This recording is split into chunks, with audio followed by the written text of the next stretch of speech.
There is this really interesting phenomena among progressives in the aftermath of Donald Trump's victory, where everybody knows exactly why he won, and it's conveniently the one issue they're most passionate about. So for Hillary Clinton's strongest supporters, it's just bigotry, it's nothing wrong she did that she lost. For Bernie Sanders supporters, if only had he been the candidate, he definitely would have won. And then for people like Sam Harris and Bill Maher, it's political correctness on the left about Islam and terrorism. Yeah, how convenient that the one issue they're not progressive on is the reason why progressives lost. But the truth is, these are interwoven factors that build a much bigger picture that we happen to be overlooking. And in fact, I think we're missing the forest for the trees.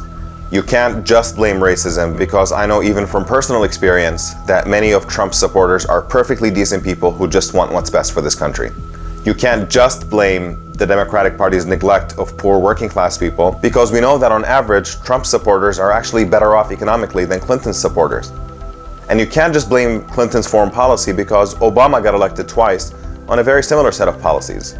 But then the question just keeps staring you in the face. How can somebody who violated every sense of decency and humanity in his campaign actually get the support of half the country? If you think it's all Hillary, you have to remember that Trump actually defeated an entire field of GOP candidates by one-upping them. Clearly something else is happening here. And I think what we're overlooking is the extent to which right-wing media, Fox News and talk radio, have been shaping perceptions in large parts of this country for a very, very long time, redirecting people's legitimate anxieties and frustrations about a lot of things that are wrong with this country towards scapegoats. And that's my problem with the narrative that Bernie Sanders would have definitely won. Because is he a populist? Of course he is.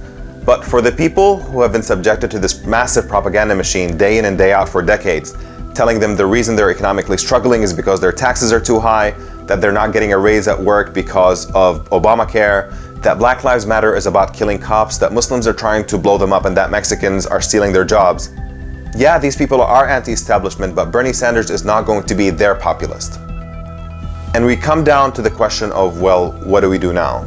In a country that elected Barack Obama twice and just elected Donald Trump, and may very well elect a more progressive or a more regressive president in the future, if this is going to be about who runs for president, this is always going to be a gamble until we deal with the deep-seated divisions in this country. I think it is crucial for progressives to remember that people who aren't woke aren't the enemy. They're just people who need to be woken up. And if there is one sin that progressives must correct for, it is that they far too often ignore the real enemy, which is misinformation, and attack the misinformed instead. Now, I totally get the instinct to respond unkindly when somebody says stupid, offensive things.